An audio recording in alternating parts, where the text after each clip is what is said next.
Friends, મુદ્રિકાસ કુકમાં સ્વાગત છે તમારું। આજે હું તમારી સાથે શેર કરીશ એકદમ નવી રીતે અને વઘાર કર્યા વગર રીંગણ બટાકાનું શાક।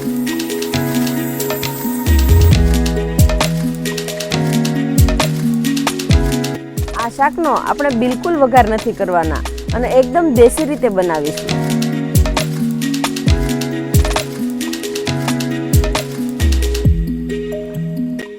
જે ખાવામાં એકદમ ટેસ્ટી અને સાથે સાથે હેલ્ધી પણ છે। તો ચાલો આ વઘાર કર્યા વગરનું રીંગણ બટાકાનું શાક બનાવવાનું શરૂ કરીએ।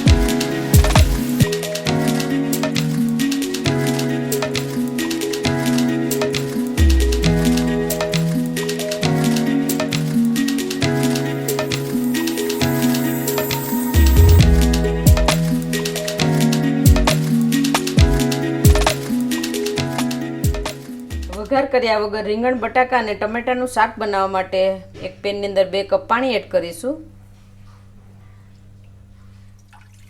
હવે સૌથી પહેલા પાણીને ગરમ થવા દઈશું। પાણી ગરમ થાય ત્યાં સુધીમાં આપણે રીંગણ બટાકા અને ટમેટાને સમારી લઈશું। તો તેના માટે મેં અહીંયા 2 બટેકા લીધા છે મીડિયમ સાઇઝના, 3 રીંગણ અને 1 ટમેટું લીધું છે। બટેકાની છાલ ઉતારી લઈશું।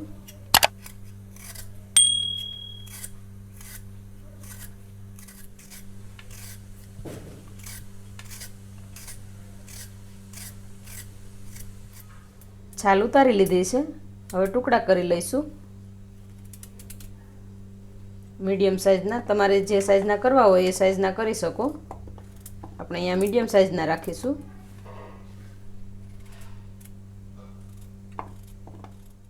રીંગણના પણ ટુકડા કરી લઈશું।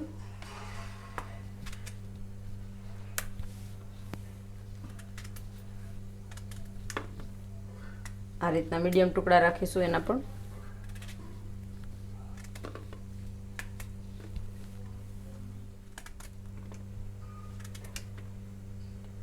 બટેકા, રીંગણ અને ટમેટાને મેં આખા જ ધોઈ લીધેલા છે, એટલે હવે ધોવાની કંઈ જરૂર નથી।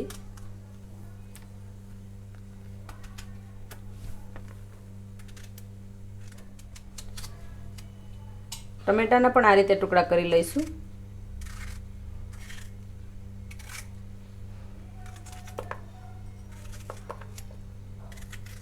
થોડા નાના ટુકડા રાખીશું।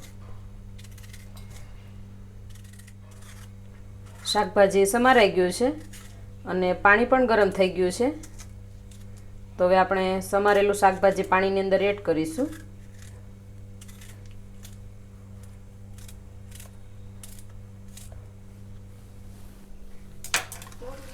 પાણી ગરમ થઈ ગયું છે, હવે શાકભાજી એડ કરીશું।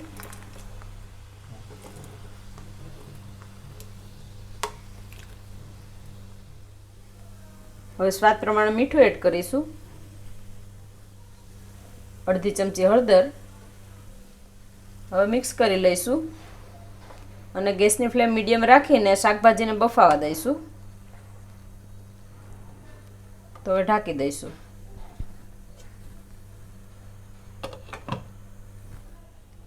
હવે શાકભાજી બફાય છે ત્યાં સુધીમાં આપણે શિંગદાણા અને ચવાણાનો ભૂકો કરી લઈશું। તો તેના માટે મેં આ 3 મોટી ચમચી મિક્સ ચવાણું લીધું છે અને 2 ચમચી શિંગદાણા લીધા છે। હવે આ બંને વસ્તુને ખાંડી લઈશું અને અધકચરો ભૂકો કરી લઈશું।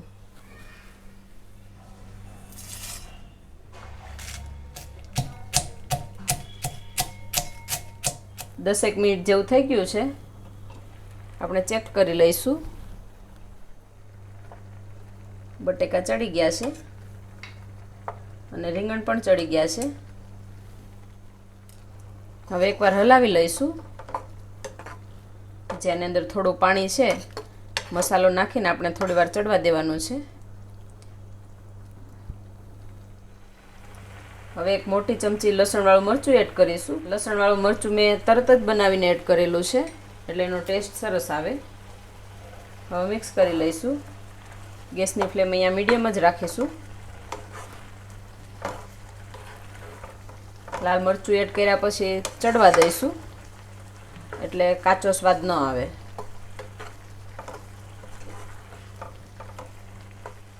2 મિનિટ જેવું થઈ ગયું છે। હવે મેં અહીંયા ચવાણું અને શિંગદાણાનો જે ભૂકો કરેલો છે એ એડ કરીશું। મિક્સ કરી લઈશું.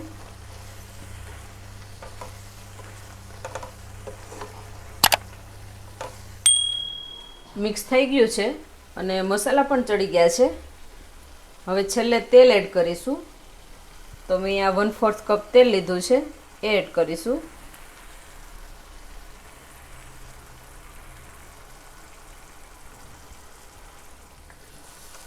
મિક્સ કરી લઈશું. તેલ નાખીને 2 મિનિટ જેવું આપણે ચડવા દઈશું.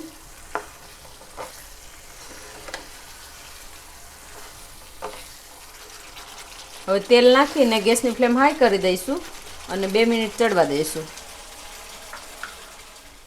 2 મિનિટ જેવું થઈ ગયું છે અને તેલ પણ છૂટું પડી ગયું છે. હવે ગેસની ફ્લેમ બંધ કરી દઈશું